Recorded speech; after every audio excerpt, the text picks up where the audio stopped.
लड्डू बेचने वाले अब डिग्री बेचेंगे। कुछ ऐसा ही कहा गया था मित्तल परिवार को जब उन्होंने लवली प्रोफेशनल यूनिवर्सिटी की स्थापना की थी। और उससे पहले भी ये है कि इनकी अगर हम बात करें तो इन्होंने क्या था कि एक मारवाड़ी आदमी जो कि पंजाब आया था, पंजाब आने के बाद इन्होंने मिठाइयों की दुकान शुरू की थी। और वहाँ पर इन्होंने देखा कि जो भी ये कर रहे हैं कि वहाँ पर पहले से ही मोटे बूंदी के लड्डू होते थे, तो वो सब काम कर रहे थे। जहाँ पर इन्होंने पतली बूंदी के यानी मोतीचूर के लड्डू जो है उसको बेचना शुरू किया और उस तरीके से लवली बेकरी की इन्होंने शुरुआत की थी। लवली बेकरी के लिए इन्होंने क्या किया था कि शुरू में पहले मिठाइयाँ बांटते थे, जो कि ये था कि 2 घंटे के लिए दुकान खोलते थे और उसमें मोतीचूर के लड्डू ये पंजाब में बेचते थे, क्योंकि पंजाब में पीले वाले मोटी बूंदी के लड्डू तब उस टाइम पर चलते थे।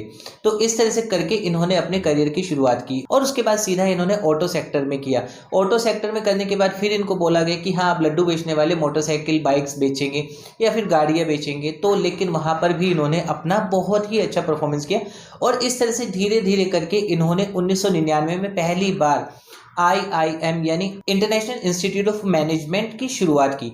लेकिन जब इन्होंने ये शुरुआत की तो उस टाइम पर लवली प्रोफेशनल यूनिवर्सिटी का नाम नहीं था, लेकिन हाँ, ये उस टाइम पर पंजाब में फगवाड़ा में काफ़ी फेमस हो चुके थे, लवली बेकरी के नाम से, लवली ऑटोज़ के नाम से, और 25 से ज़्यादा शोरूम इनके ऑटोज़ के भी उस टाइम पर खुल चुके थे। बट जब इन्होंने IIM की शुरुआत की तो वो इन्होंने 1999 में पंजाब टेक्निकल यूनिवर्सिटी के साथ शुरुआत की, यानी कि उससे एफिलिएशन लेने के साथ इन्होंने अपना काम शुरू किया था। बट वहाँ इनको प्रॉब्लम क्या है कि पंजाब टेक्निकल यूनिवर्सिटी के ही रूल्स इनको फॉलो करने पड़ते थे और IIM का इनका का पूरा जो कॉन्सेप्ट था पूरी तरह से फ्लॉप हो गया था।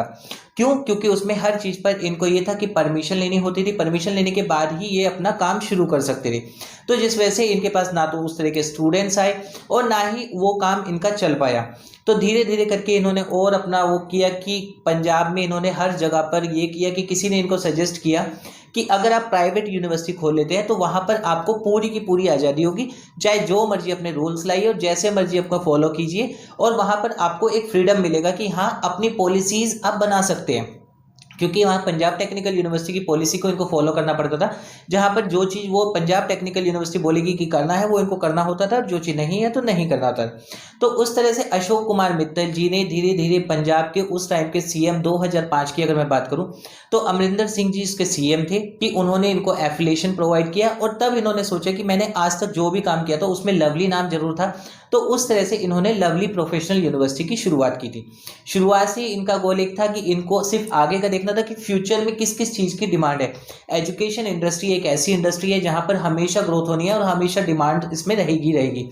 तो लेकिन उसमें भी उन्होंने लवली प्रोफेशनल यूनिवर्सिटी में क्या ऐसे ऐसे कोर्सेज हम करवा सकते हैं जिसमें कि और ज़्यादा उसकी डिमांड रहे और ज़्यादा उसमें आपका जो है कि स्टूडेंट को बेनिफिट हो। तो उस तरह से करके इन्होंने काफ़ी सारी कंपनीज के साथ टाई अप किया और अगर आप इसका प्लेसमेंट रेशो भी देखेंगे तो प्लेसमेंट रेशो इसका 70+ है। यानी कि इसमें जो भी बड़ी बड़ी कंपनी आती है और बड़ी बड़ी कंपनी में भी इसमें गूगल, IBM इस तरह की कंपनियां भी आती हैं जो वहाँ से हायरिंग करती है। हायरिंग के लिए अगर हम पैकेजेस की बात करें कि सबसे बड़ा पैकेज अगर इंटरनेशनल बात करें तो 3 करोड़ का सबसे बड़ा पैकेज इसकी यूनिवर्सिटी से स्टूडेंट ने लिया हुआ है, और अगर हम डोमेस्टिक की बात करें तो 64 लाख का पैकेज स्टूडेंट यहाँ से ले चुके हैं। फिर उसके बाद ये है कि धीरे धीरे इन्होंने लवली प्रोफेशनल यूनिवर्सिटी को ग्रोथ किया और आज अगर आप जाके देखते हैं तो वहाँ पर आपको स्पोर्ट्स क्लब, आपको और भी ज़्यादा लाइब्रेरी सबसे बड़ी है। और अगर हम रैंकिंग की बात करें, ये यूनिवर्सिटी ऐसे ही नहीं आती है, इसकी अगर हम टॉप रैंकिंग की बात करें तो अगर इंडिया की टॉप यूनिवर्सिटी की बात करें 38 नंबर पर आती है।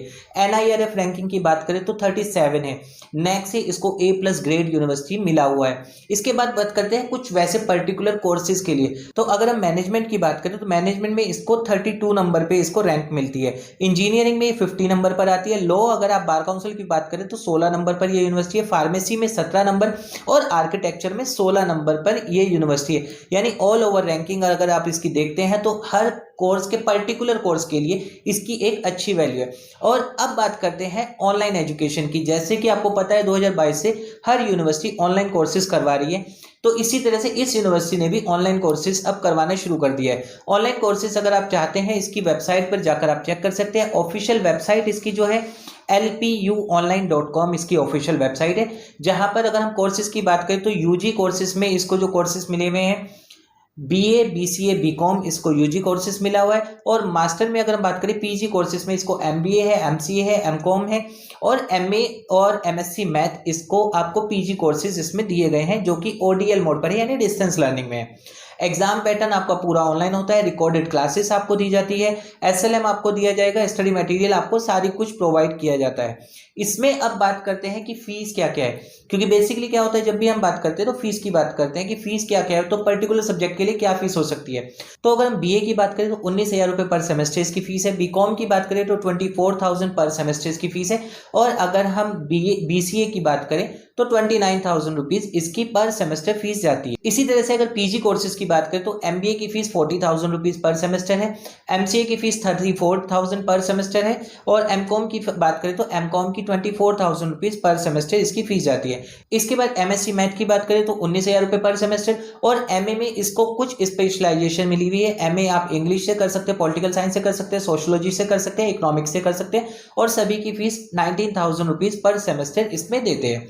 बात करते हैं एनरोलमेंट आप कैसे करवा सकते हैं। तो एनरोलमेंट के लिए जब आप lpuonline.com पर जाते हैं तो वहां पर आपको एक फॉर्म दिया जाता है। फॉर्म में आपको अपनी बेसिक डिटेल्स भरनी है, जैसे कि आपको होता है आपका name, email ID, mobile number, आपकी बेसिक डिटेल्स मांगता है। वो फॉर्म आप सबमिट कर देंगे। सबमिट करने के बाद आपको वहां पर एक रजिस्ट्रेशन आईडी मिल जाती है, जहां से आप फॉलो करके स्टेप्स आप अपना इसमें एनरोलमेंट करवा सकते हैं। तो दोस्तों ये था पूरा का पूरा लवली प्रोफेशनल यूनिवर्सिटी का एक रिव्यू। उम्मीद करता हूँ आपको पसंद आया होगा, और अभी भी अगर आपकी कोई इंक्वायरी है आप हमें कमेंट कर सकते हैं, मैं उसका रिप्लाई आपको कर दूंगा।